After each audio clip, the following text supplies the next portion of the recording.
Starting here with our yielding resistance. Yielding resistance provides users with flexion support during weight-bearing activities, including sitting, stair descent, and ramp descent. So basically, this is just our stiffness when we're sitting down, how much resistance we want there when we're going downstairs, etc., etc. So here we're going to set my resistance all the way at the low end at 50, and you can see here I just don't have any support as I sink my weight into it.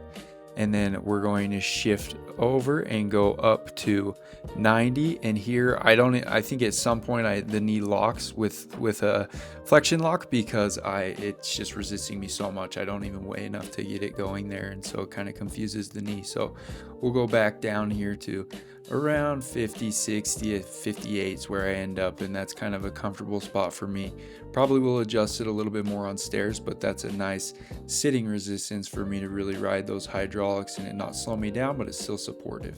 Next, we have our initial contact resistance. Initial contact resistance increases flexion resistance of the Kneuro to provide additional support and shock absorption while the user is initially loading the prosthesis in stance phase. So like I'm demonstrating with my arrows there, that's really just the stiffness that you have when you're initially landing at that first heel strike. So here we have no stiffness, and I'm over exaggerating a little bit, but you can see how that knee kind of buckles.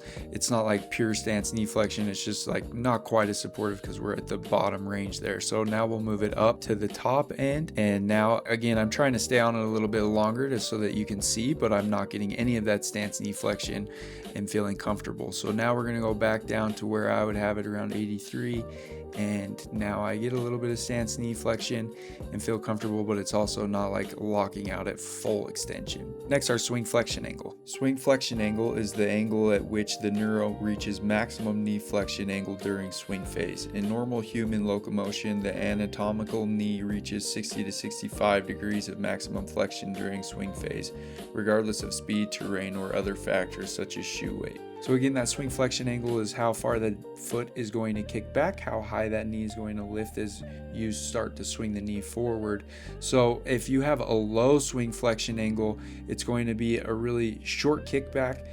Probably will limit your clearance to some extent. You would want to have a lower swing flexion angle on somebody that just wants to get that foot out in front of them. And then on the other side, when you have it here at the top end at 75, for somebody that's a little bit more active like myself, feels like I'm waiting on it more. I'm like, it's just not out in front of you enough. It's too high of a kickback there. So those are just two simple ways to know, like, okay, if I'm having a tough time getting the foot out in front of me, maybe my flexion angle is a little bit too high, or if I'm scuffing the ground, maybe my flexion angle is just a little bit too low. And so here I have it set where I want it and feeling comfortable. Last, we're going to go to extension resistance. Extension resistance controls the rate at which the Kneuro extends during swing phase. So extension resistance is controlling that key strength of Kneuro, which is its extension spring. So if you have a high setting here, which of course we're going to start with low, then you have more resistance on the knee as it swings forward. So here with low, the knee should have really minimal resistance at 20 and it kind of snaps in front of me a little bit and is a little bit too fast. But if we go ahead to the other end and set it up really high here at 40, then it's really difficult for me to swing it forward because I'm really fighting against that resistance. And so it's more like I'm pushing against that spring and the spring is fighting me rather than the spring really helping me. So now we'll adjust back to where I would like it around 22, which is pretty minimal, but just a little bit to stop kind of that end snapping. And now it feels like I'm walking comfortable and feeling smooth. And now putting all of those parameters together, I'm starting to get a lot more comfortable, getting more stance knee flexion, and feeling like those parameters are right. And I'm starting to feel comfortable with my base gait settings.